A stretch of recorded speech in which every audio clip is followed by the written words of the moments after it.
شروع اللہ کے نام سے جو بڑا مہربان نہایت رحم والا ہے۔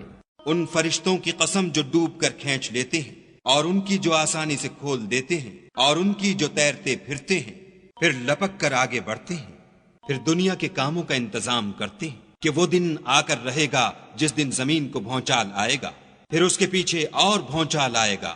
اس دن لوگوں کے دل خائف ہو رہے ہوں گے اور آنکھیں جھکی ہوئی۔ کافر کہتے ہیں کیا ہم الٹے پاؤں پھر لوٹیں گے؟ بھلا جب ہم کھوکھلی ہڈیاں ہو جائیں گے تو پھر زندہ کیے جائیں گے؟ کہتے ہیں کہ یہ لوٹنا تو موجب زیاں ہے، وہ تو صرف ایک ڈانٹ ہوگی۔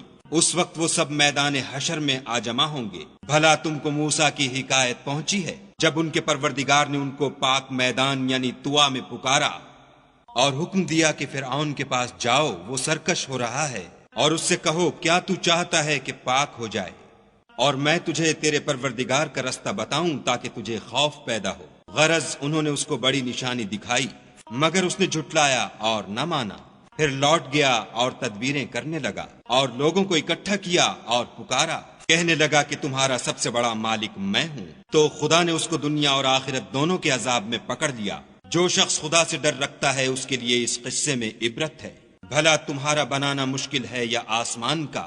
اسی نے اس کو بنایا، اس کی چھت کو اونچا کیا، پھر اسے برابر کر دیا، اور اسی نے رات تاریک بنائی اور دن کو دھوپ نکالی، اور اس کے بعد زمین کو پھیلا دیا۔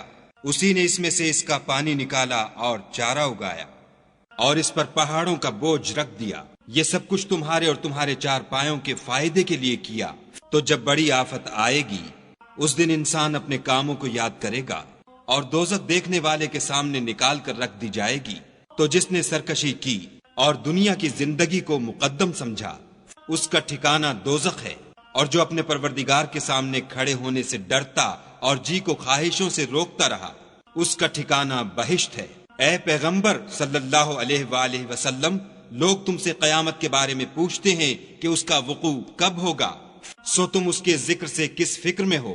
اس کا منتہا یعنی واقع ہونے کا وقت تمہارے پروردگار ہی کو معلوم ہے۔ جو شخص اس سے ڈر رکھتا ہے تم تو اسی کو ڈر سنانے والے ہو۔ جب وہ اس کو دیکھیں گے تو ایسا خیال کریں گے کہ گویا دنیا میں صرف ایک شام یا صبح رہے تھے۔